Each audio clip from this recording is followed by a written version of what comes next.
YSRCP general secretary Nandamuri Lakshmi Parvathi press meet.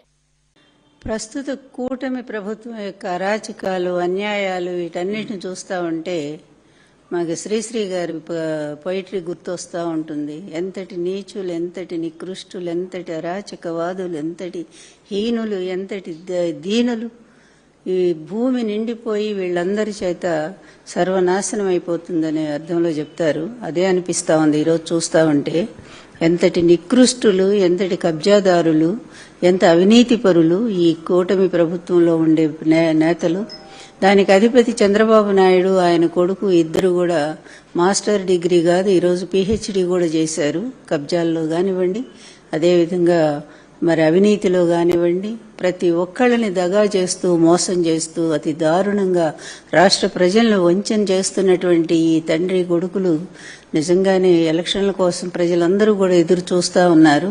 అనేక దారుణాలు, తెలుగుదేశం వాళ్ళేంటి, జనసేన వాళ్ళేంటి, వీళ్ళందరూ కూడా ఎక్కడ పడితే అక్కడ భూములను కబ్జా చేయటం, విశాఖ మొదలుకొని కడప దాకా కూడా కనపడితే చాలు సొంత ఆస్తులైనా కూడా వాటన్నిటిని ఆక్రమించుకోవడానికి ప్రయత్నం చేయటం, ఏమాత్రం కూడా సిగ్గు అనేది లేకుండా వాళ్ళకి ఇలా పరుల ఆస్తులే, వీటిని మనం ఎందుకు ఇట్లా తీసుకోవాలనే కనీస ఇంగిత జ్ఞానం, అంటే యథా రాజా తథా ప్రజ అని ఎటువంటి నీచపు ప్రభుత్వం నడుస్తూ ఉందో, జగన్ గారి హయాంలో ఎంత నిర్భయంగా, ఎంత ప్రశాంతంగా, ఎంత హాయిగా ప్రజలందరూ కూడా గుండె మీద చేసుకొని నిద్రపోయిన పరిస్థితి ఆ రోజు.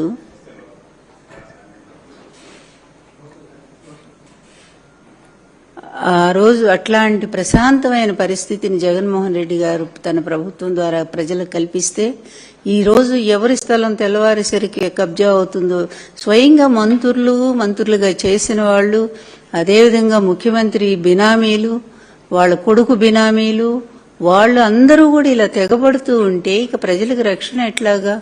కంచే చేను మెస్తే కాపు ఏం చేస్తాడనే సామెత ఉంది కదా. అట్లాగే స్వయంగా పాలకులే ఈ విధంగా ప్రజల ఆస్తులను గాజేస్తా ఉంటే ఇక ఆ ప్రజలకు దిక్కెవరు? ఎవరికి పోయి చెప్పుకోవాలా? పోలీస్ చూస్తే ఎంత నిర్వీర్యం అయిపోయిందంటే అసలు పోలీస్ వ్యవస్థ ఆంధ్ర రాష్ట్రంలో ఎక్కడన్నా ఉందా అనే ప్రశ్న వస్తా ఉంది.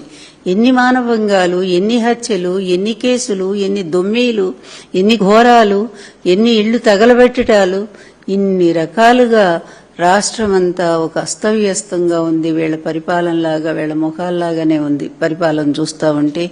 ఇంత దరిద్రపు పరిపాలన బహుశా స్వాతంత్రం వచ్చిన తర్వాత మనం చూడలేదు.